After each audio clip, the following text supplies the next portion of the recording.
네, 바우스나 성녀 영성책 100페이지 하단 부분 살펴보겠습니다.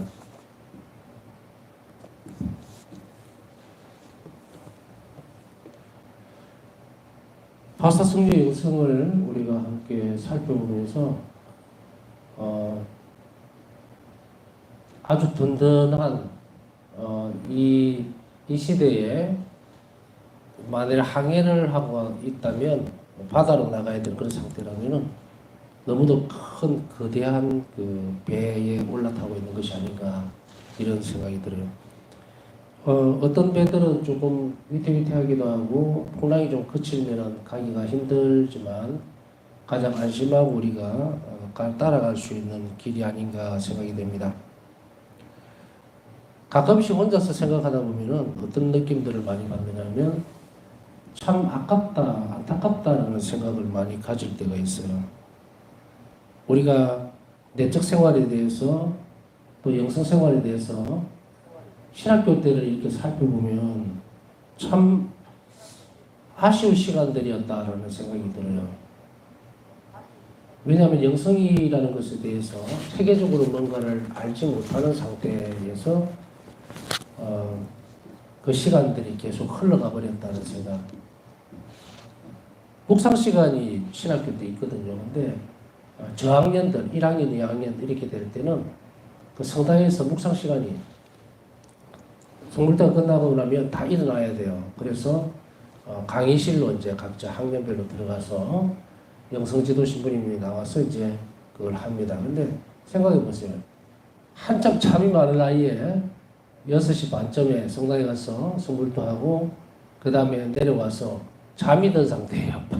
반은 잠이 든 그 상태에서 가수면 상태에서 내려가가지고 영성지도 신부님이 읽어주는 그런 내용들이 귀에 들어오겠습니까?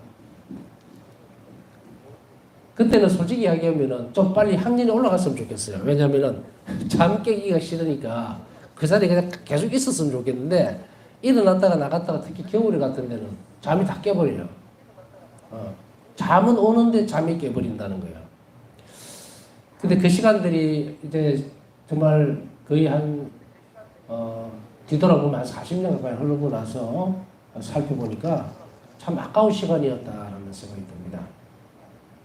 그때 당시에 느꼈던 생각은 영성생활이란 아주 거리가 먼 것 같았어요. 높은 산을 쳐다보고 있는 그런 느낌. 그런데 아무리 쳐다봐도 올라가는 길이 안 보이는 거예요.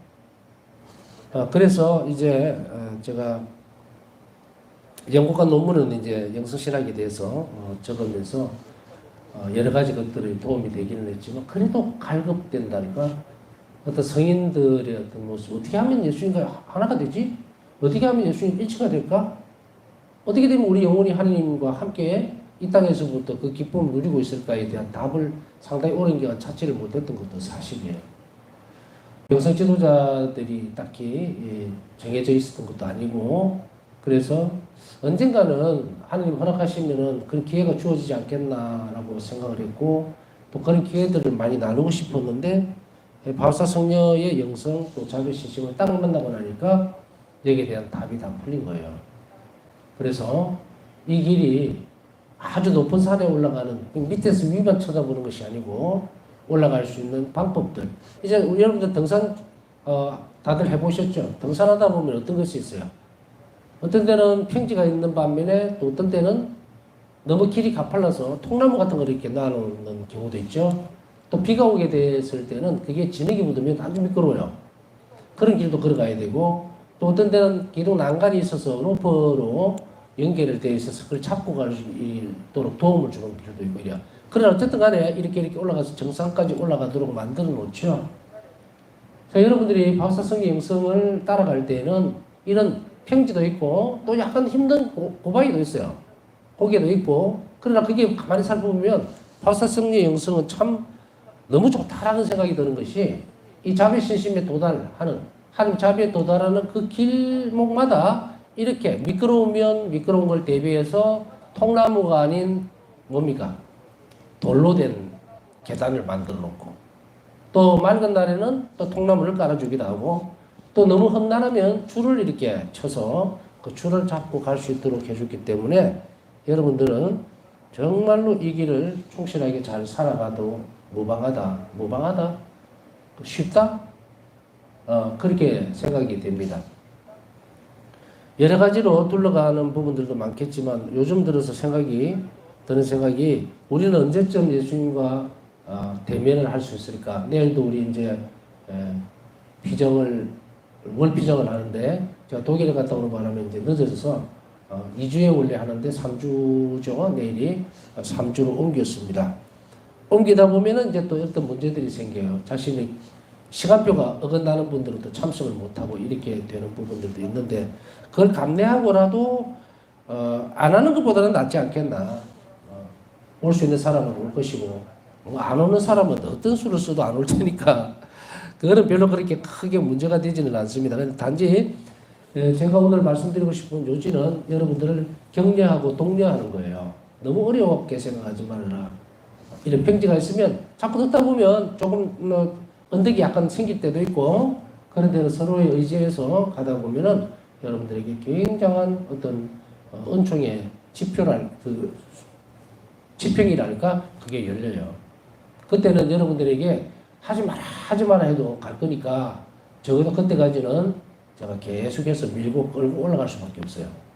그러나 여기에서조차도 떨어져 나간다면 그건 어쩔 수 없는 것이고 그건 문제는 어쩌면은 자유의지로서 자신이 결단을 내려야 되는 건데 그러나 많은 이들이 이 대회에서 더 많은 것들 하느님을 향해서 가고 교회에 헌신할 수 있으면 좋겠다. 저는 뭐 크게 바라진 않아요. 여러분들이 평상시에 살아왔던 것보다 좀 많은 자비기 들어바치고 또 잃어버린 영혼들을 위해서 좀 더 자비로운 삶으로 조금씩이라는 거 바꿔준다면 이 교회는 대단히 은총 속으로 빠져들 거다. 뭐 쉽게 얘기하면 넘칠 거다. 은총이. 그래서 여러분들에게 거룩하게 되라고 얘기하는 거고 여러분들이 그 기도를 잃어버린 영혼들을 위해서 하나님께 봉헌한다면 여러분 자신이 큰 복을 받는 거다. 이렇게 얘기를 할 수 있습니다. 자, 이제 강의를 보면 성년은 교회에 순명하는 것이 비록 종종 어렵다. 그렇지만은 길을 잃어버리지 않도록 해줍니다. 교회는. 그렇기 때문에 그것이 어렵다고 해서 나 못해 라고 한다면 이 세상에 쉬운 일만 찾아서 간다면 구원은 물 건너가겠죠. 왜냐하면 예수님께로 가는 길이 그냥 십자가예요. 고통이 없이는 그 길로 갈 수가 없어요. 우리가 아까 등산 이야기를 했지만 산을 올라가는데 저는 등산하는데 산을 많이 타보기는 했어요. 뭐 지리산이든 뭐 속리산이든 설악산이든 한라산이든 다 가봤는데 산 타기를 정말 싫어해요. 나는. 왜 싫어하느냐? 내려올 걸 왜 올라가느냐 이거예요. 그렇지만 어떤 형태로 해서 신학생 때부터 지금까지 돌아보면 어쨌든 올라가요. 올라가서 한번 야호 한번 하고 또 내려다 보면 또 마음이 또 많이 바뀌고 이러지만 그게 취미 삼아서 계속 올라갈 수 있는 그래서 어떤 사람 산에 중독되는 사람도 있거든요. 그렇게까지는 아니고 그러나 한 번쯤은 가볼 만하지 않겠나 해서 올라가 보지만 어려움이 있죠. 힘들고 쉬고 싶고 그렇지만 쉬엄쉬엄 가더라도 그대로 그 길을 따라가는데 산을 타는 데도 규칙이 있어요. 예를 들어서 길이 잘나 있는 곳으로 가다가 외진 곳으로 가는 경우에는 절대로 그걸 가면 안 돼. 길을 잃어버리니까. 그런데 하산을 하는 경우에 내려오다가 올라가다가도 마찬가지지만 길을 잃었을 때는 가장 먼저 선택해야 되는 것이 뭡니까? 주변을 살펴봐야 돼요. 주변을 살펴보면서 혹시나 무슨 흔적이 있는지를 찾아내야 됩니다. 그 무슨 말이냐면 분명히 그렇게 험난하고 길이 없는 것 같이 보이는 막막한 곳에서도 살펴보면요. 뭔가 누군가 끈을 매놓는다든지 이렇게 해놨어요. 그걸 찾아서 내려가야 되거든. 그래서 다시 정상적인 길로 들어가야 되는데 그렇다 하더라도 항상 길을 찾으려고 하는 노력을 절대로 잊어버리면 안 되겠죠. 길에서 이탈하면 끝이에요. 그렇기 때문에 여러분들이 교회 안에 항상 머물러 있어야 된다. 다른 것에 뭐 이렇게 자꾸 눈치를 막 옆을 좌우를 두리번거리면 안 돼요. 뭐 오늘의 운세, 철학관, 별자리 절대로 안 됩니다. 여러분 스스로는 이걸 인정할지 몰라도 하느님은 절대로 이걸 용납하지 않아요. 왜 그런지 압니까? 하느님이 절대적인 존재예요. 그렇기 때문에 우리가 마지막 순간까지 갈 때는, 달릴 때는 이 길에서 절대로 이탈하면 안 된다. 그래서 바사성리는 이것이 힘들지만, 종종 어렵고 힘들지만, 그러나 교회 안에 머물러 있을 때 길은 잃어버리지 않는다는 것을 우리에게 다시금 강조합니다. 또한 하나님의 뜻을 완전하게 수행할 수 있게 해준다는 것을 알았습니다. 교회의 숙명하는 것은 자신이 하나님의 뜻을 실행할 때 그때 완전하게 수행할 수 있도록 도와준다. 이 말은 은총을 베풀어 준다는 말이에요. 이 교회가. 그렇기 때문에 이 교회 안에 머물러 있다는 것은 굉장히 중요합니다. 제가 커뮤니티 때 여러분들 어려운 상황이나 어떤 부분들이 있으면 기도를 요청하라는 것은 교회에 도움을 요청하는 것을 가르치는 거예요. 그 기도를 여러분들 혼자 하지 못하니까 여러 사람들이 같이 기도를 바칠 때에 그런 교회가 하는 일이에요. 그래서 여러분들이 거기에 어떤 은총을 받는다든지 어떤 이로운 것, 좋은 거죠. 그걸 받게 되면 그것은 우리 자신의 어떤 의향을 함께 기도해 준 사람에게도 정말 감사해야 될 부분이지만 더 높게는 뭡니까? 교회에 대해서 감사를 드려야 되죠. 자, 이런 것들을 계속 연습해 가면서 바사성리는 그 길을 꾸준하게 걸어갑니다. 예수님께서는 친히 이 점을 여러 차례 보증을 하셨습니다. 제가 계속 이야기하잖아요. 교회를 떠나서는 안 된다. 다른 데 한눈 팔지 말아라. 두리번거리며 가면은 말이 경주를 하는데 달리다가 두리번거리면 절대로 1등을 못해요. 결승점까지 못 갑니다. 제가 경주마가 아닌 어떤 말들을 타고 가는 경우를 이게 TV에서 보다 보니까 하나는 어떤 장면을 보고 되게 웃었는데 빨리 길을 가야 되는데 이 말이 가다가 풀이 맛있으니까 안 가요. 안 가고 그 풀을 계속 뜯어먹으면서 꼴등을 하더라고요, 결국은. 이 말의 처지를 한번 잘 보면 어때요? 지가 갈 길을 모르고 옆에서 엉뚱한 짓을 하죠. 우리가 가야 될 길은 절대로 이 길에서 벗어나면 안 됩니다. 예수님께서는 이 사실에 대해서 확실하게 보증을 해주시는 거예요. 이건 제가 말씀드리는 게 아니죠. 이 교회 안에서 우리는 떠나지 않도록 길을 잃지 않아야 된다는 것. 그렇기 때문에 어려움이 있더라도 교회에 반드시 있어야 돼요. 어떤 사람들은 뭐 교회 가르침에 대해서 반발을 하고 뭐 그렇게까지 하느냐, 왜 교회가 이러냐, 이랬고 저랬고 여러분들이 판단할 수 있는 내용들이 아니에요. 그것은 교회가 판단할 몫입니다. 특히 혼인 문제라든지 또 여러 가지 있죠. 자신이 알지도 못하는 상황에 대해서 그걸 가지고서 뭔가를 자꾸 시도를 하려는 것들은 굉장히 잘못된 거예요. 우리는 자칫 잘못하면 여기에서 순명이라고 하는 이 말의 뜻을 맹종으로 잘못 알아들을 수가 있어요. 하인이 주인이 시키는 대로 그대로 아무 그거 없이 굴욕스러운 상황까지 다 겪어나가는 그거를 우리는 순종이라고 합니다. 맹종이라고 합니다. 맹종과 순명의 차이는 뭔지 압니까? 사랑이 있고 없고의 차이예요. 종은 주인을 사랑하지 않아도 강압적으로 시키는 일을 반드시 해야 되죠. 안 그러면 맞으니까. 아니면 쫓겨나니까. 굶거나 학대를 당하거나. 그러나 순명은 사랑으로 따라가는 길이에요. 그렇기 때문에 이 순명은, 교회에 대한 순명은 어떤 것들보다 가치를 사랑으로 되어 있기 때문에 가장 큰 가치를 지닙니다. 그러나 혹은 반발을 하면서 이것은 아니야, 뭐 이렇게까지 해라고 한다면 그 사람에게서는 뭐가 없다? 사랑을 거슬러 버린다. 하느님의 사랑을 거슬러, 이 애덕을 거슬리는 가장 큰 죄입니다. 그것을 잘 알아들으셔야 돼요. 이렇게 하면 우리가 어떤 것을 행동을 해야 되고 어떤 것을 하지 말아야 될지를 분명하게 가려낼 수 있겠죠. 하느님께서 원하신 것을 내가 교회를 통해서 내놓은 것을 내가 하려면 여러분들이 집권자가 되면 됩니다. 여기서 집권자라는 것은 여러분들이 장사장이 되면 된다 이 말이에요. 그렇지 않다면 여러분들을 통해서 하는 뜻은 흘러나오지 않습니다. 앞에서 계속 교회에 대해서 이야기하면서 얘기를 했잖아요. 자, 그것에 대해서 예수님께서 이렇게 보증을 해주고 계시는 거예요.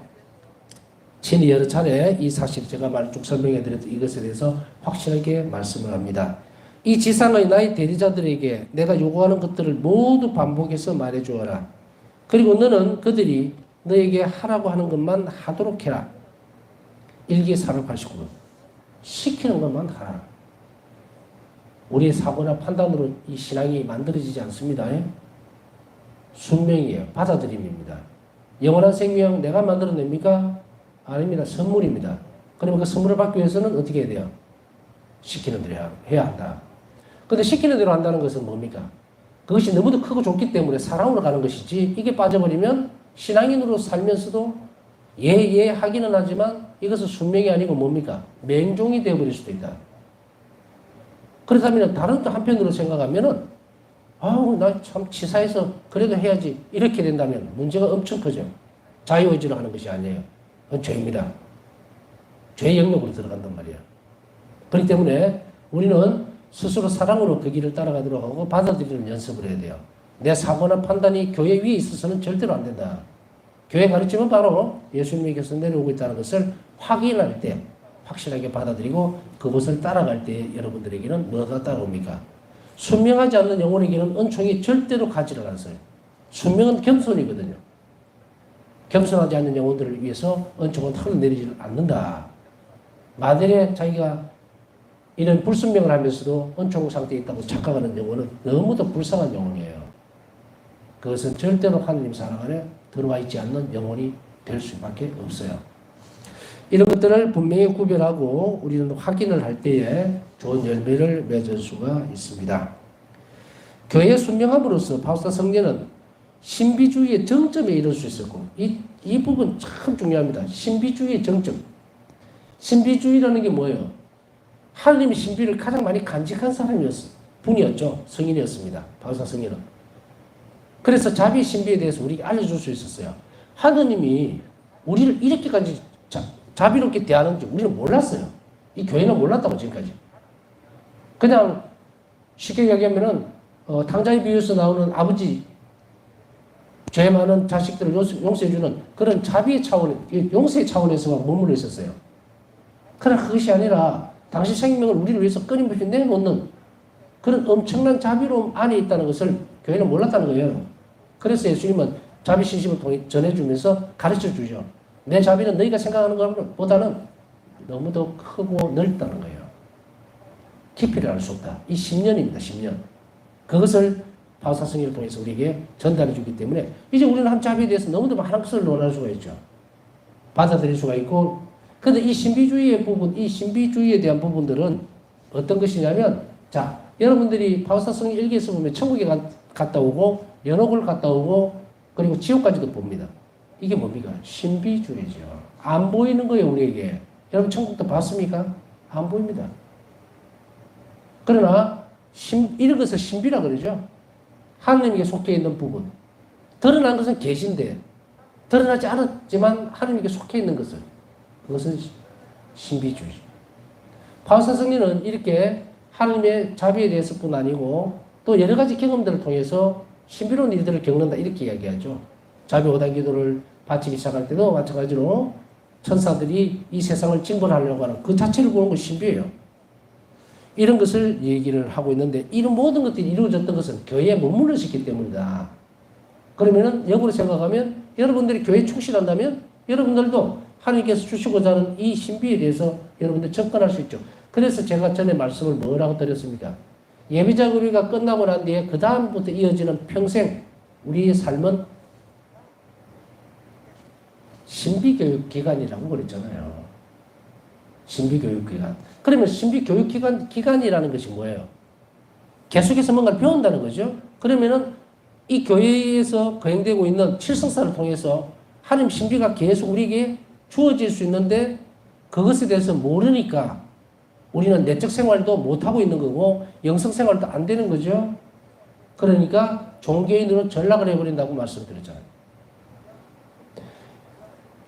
너나 할 것 없이 여러분들은 뭐 학식이 높고 뭐 많이 배우고 이런다고 해서 이 전례 안에서 신비적인 부분들을 여러분들이 경험하거나 체험하거나 또 그것을 받아들일 수 있는 것이 아닙니다. 이것은 우리 영혼 안에 간직되어 있는 부분들, 그 영혼 안에 빛이 들어가야 이것이 되어지죠. 성경 활동이죠. 그렇기 때문에 이것은 우리 영혼은 무슨 등급이 있습니까? 영혼의 학벌이 있어요? 권위가 있습니까? 계급이 있습니까? 아무것도 없어요. 우리 육적으로는 살면서 많이 배운 분도 있고 또 혹은 상황이 안 좋아서 좀 덜 배운 분, 학식적으로 좀 뒤떨어지는 분도 있고 이렇게는 구별이 되지만 우리 영혼에게는 그런 구별이 없습니다. 하나님께서 오로지 우리 영혼에게 부어주는 것이 가장 중요하고 그것으로 영혼은 성장을 하는 거예요. 내가 뭐 성서 공부를 많이 해가지고 성서가 뭐 지식이 머리에 꽉 찼다고 해서 그 영혼이 아름답다? 천만에요. 아무리 지식적으로 풍부하다 해도 그 영혼의 내적 생활이 안 돼 있으면, 영혼이 사는 법을 모르면, 영혼 자체가 활동하는 법을 모르면, 영혼 안에 예수님이 사는 법을 알지 못하면 빵점이에요. 아무 쓸모가 없어요. 그렇기 때문에 이 지점들을 우리가 잘 본다면 여러분들 또한 이 자비신심을 점점 깊이 해가면서 자비신심에 대해서 묵상하고 일상생활 속에서 한 자비를 관상할 수 있다면 여러분들도 바울사 성령가 가셨던 이 신비주의라고 하는 이 부분, 하나님의 신비를 알아듣고 그 길을 따라갈 수가 있다는 거죠. 특별히 풍성한 열매를 교회에 가져다주는 예언직의 사명을 수행할 수 있었습니다. 풍성한 열매를 교회에 가져다주는 예언직이 뭐예요? 말씀의 전달입니다. 그래서 우리는 예수님께서 전해주셨던 말씀들을 우리가 듣게 되는 거예요. 일기를 통해서, 또 혹은 그 신학적 해석을 통해서. 얼마나 놀라운 열매를 우리가 거두고 있는가. 이 신비주의에 대한 부분들을 받아들이면서 예수님께서 어떤 기준에 의해서 영혼들을 구원하시는지, 혹은 어떤 영혼이 하느님의 자비에도 불구하고 지옥으로 가는지, 그것이 신비적인 부분이에요. 그것을 우리는 알고 있다. 그런데도 그것을 소홀히 하거나 별로 중요하게 생각하지 않는다면 그 영혼은 어떻게 됩니까? 성장을 멈춘 사람이에요. 어떤 것도 지향해 나갈 수가 없어요. 제가 되돌려 놓고 싶은 것은 바로 이 부분입니다. 오늘 복음에서 뭐라 그래요?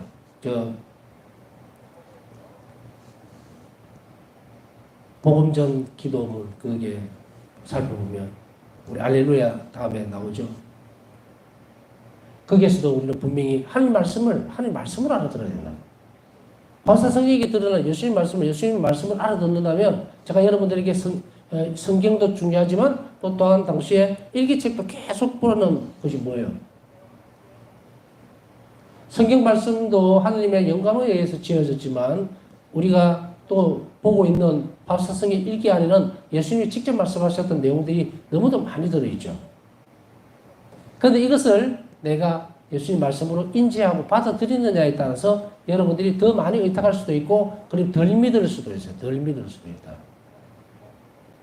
왜냐하면 우리는 제가 이렇게 강의를 한다, 어떤 강론을 어떤 주제를 가지고 한다 할 때 어떤 사람이 이런 질문을 할 수 있겠죠. 저기요, 그 말씀 어디서 근거가 되는 겁니까? 라고 묻겠죠. 그때 저는 자신 있게 이야기합니다. 예수님이 그 근간이 되신다. 예수님께 직접 말씀하신다. 라고 얘기할 수 있다. 그러면은 받아들일 때는 달라져야 됩니다. 여러분들이 수도 없이 개인적인 기도를 통해서 하나님 말씀을 듣고 받아들이고 인지할 수 있는 그런 것들을 시도를 하겠지만 대부분의 많은 사람들 거의 99%는 그것이 안 되죠. 물론 되는 사람도 있고 뭐 하지만 그걸 지금 논하고 싶은 것은 아니고 가장 중요한 것은 여러분이나 저나 똑같이 동일선상에 놓고 본다면 예수님께서 나에게 말씀하시는 내용을 그대로 너무도 많이 듣고 있다는 거예요. 이러함에도 불구하고 그것을 믿으려고 애를 쓰고 노력을 해야지 내가 기도하면서 뭔가 들리는가? 내가 볼 수 있는가? 바울사 성경은 나한테 무슨 말씀하시는가? 꿈에라도 봤으면 좋겠다. 그건 다 버리라 이 말이에요. 확정되어 있는 부분들도 못 믿으면서 뭔 엉뚱한 것을 찾으려고 그래요. 이것이 내가 살아내야 되는 삶의 몫이고 나에게 예수님이 끊임없이 말씀하시는 내용이 여기에 있다. 각자에게 이미 하느님은 하실 말씀을 다 하고 계신다는 거예요. 이제 이 안에서 좀 더 조밀하게 또 깊이 있게 말씀하시는 내용은 따로 있겠죠. 그 기도 생활에서 이걸 중심으로 해서 그 위에 올려질 때에 그때서 비로소 영혼이 알아듣는 목소리다.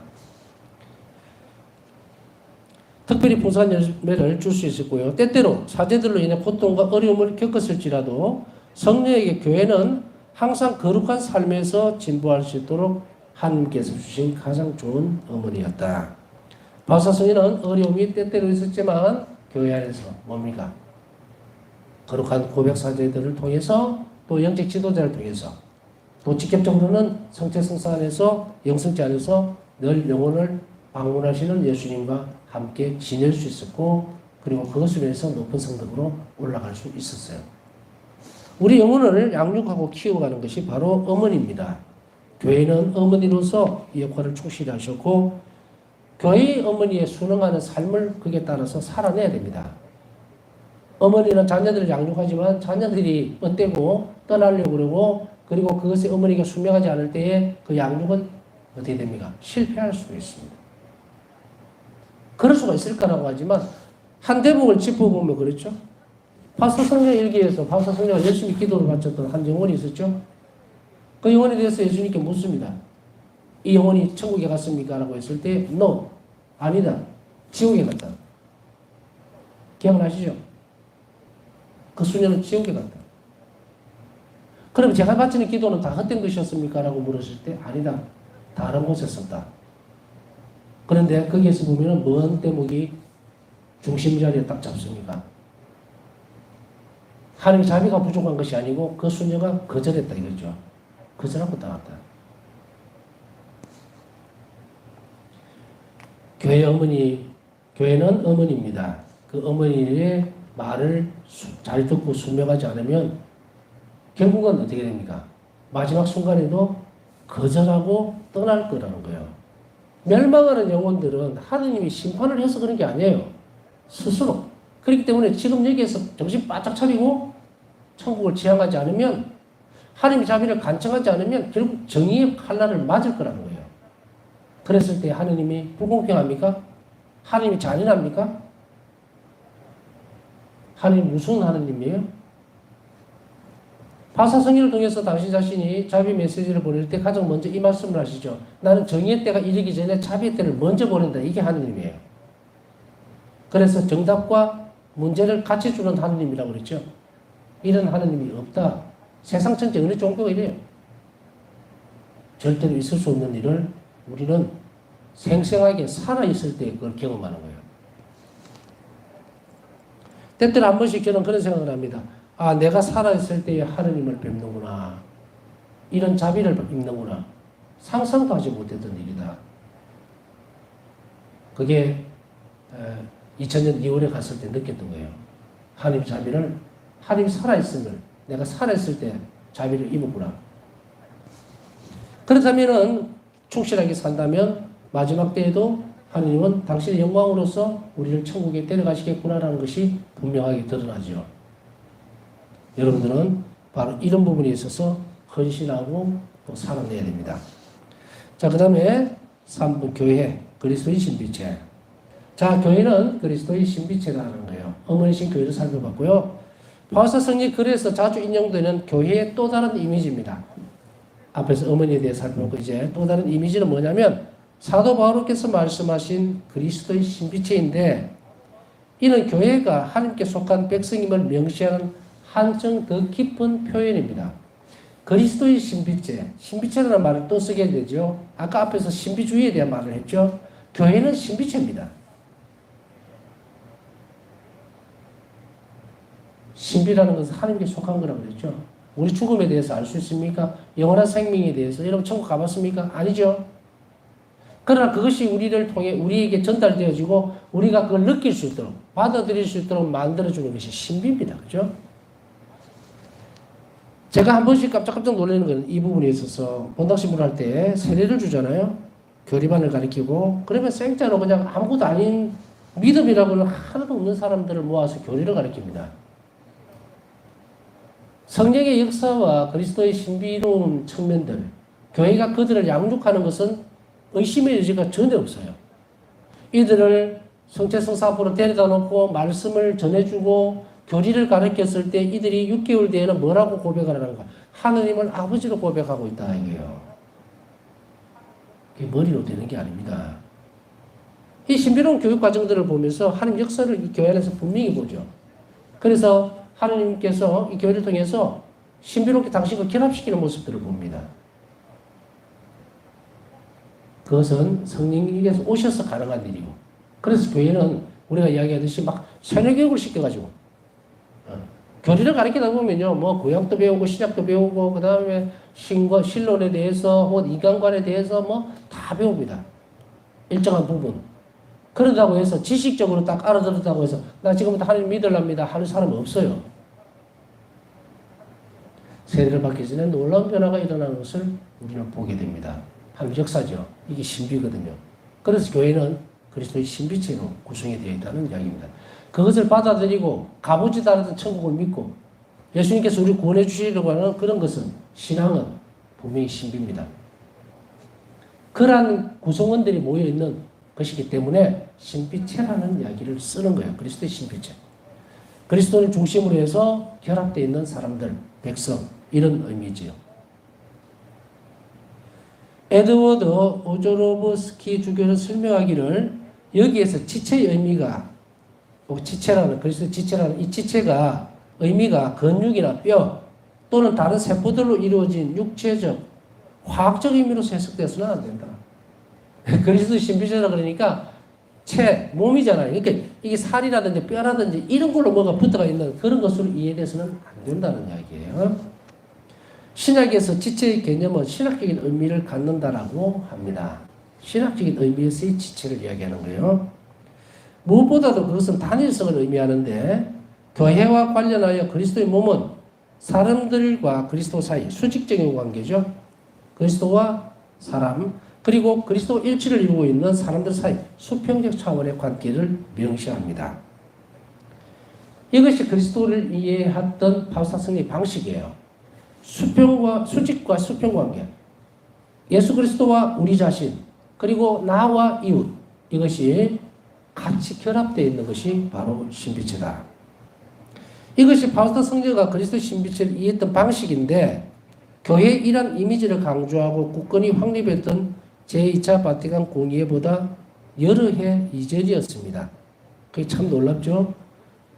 교회의 수직적인 관계와 수평적인 관계 이 부분 형제적 관계와 하느님과 우리 관계 그리스도와 우리 관계 이것을 이해했던 분이 바울사 성자였는데 이것은 놀랍게도 제2차 바티칸 공의회보다 훨씬 전에 이 말씀을 하고 있는 거예요. 이 개념은 그리스도 신비체라는 개념은 바로 제2차 바티칸 공의회에 와서 선포가 됩니다. 그래서 평신도에 대한 역할이 강조가 되고 수평적 관계, 형제적 사랑에 대해서 굉장히 많은 부분들을 할애하게 되죠. 우리는 그리스도 신비체로서 같은 빵과 같은 피를 먹고 나누어 마셨다 이 말이에요. 그래서 우리는 하나가 되었다. 이 개념이거든요. 그리스도 신비체라는 게. 그것을 바울사 성인은 여러 예전에 공의회 열애 이전에 이미 이런 관계로서 이해를 하고 있었다. 그러면 같은 빵과 같은 잔을 먹고 마셨으니 이 형제적 관계는 어떻습니까? 서로에게 자신을 내어주는 관계가 되어야 된다. 왜? 그리스도께서 나를 위해서 당신 자신을 내어주셨기 때문에. 당신 자신은 전부를 다 주면서 우리에게 요구하는 건 뭡니까? 너도 형제들을 사랑해야 한다죠. 내가 너희를 사랑한 것 같이 너희도 서로 사랑하여라. 수평적 관계죠. 수직적 관계. 내가 너를 사랑했으니 너도 사랑해야만 한다. 이것을 지상 과제로 줍니다. 이게 그리스도의 신비체의 교회의 특성이에요. 자, 오늘은 여기까지 하고요. 남은 시간 묵상하면서 이렇게 신비로운 관계로 맺어져 있는 예수님 때문에 우리는 형제자매가 되었고 같은 신앙을 가지고 있다는 것에 감사를 드리고 이 신앙이 혈연으로 맺어진 관계를 훨씬 뛰어넘어서 이제 그리스도의 단일성 문제 그것 때문에 우리는 천국에 같이 가야 될 형제자매가 새로 형성이 되었다라는 것을 한 번 더 깊이 생각해 봐야 되고 묵상해 봐야 됩니다. 남은 시간 묵상하면서 오늘 기도 부탁하신 분들 지향도 함께 기억해 주시기 바랍니다.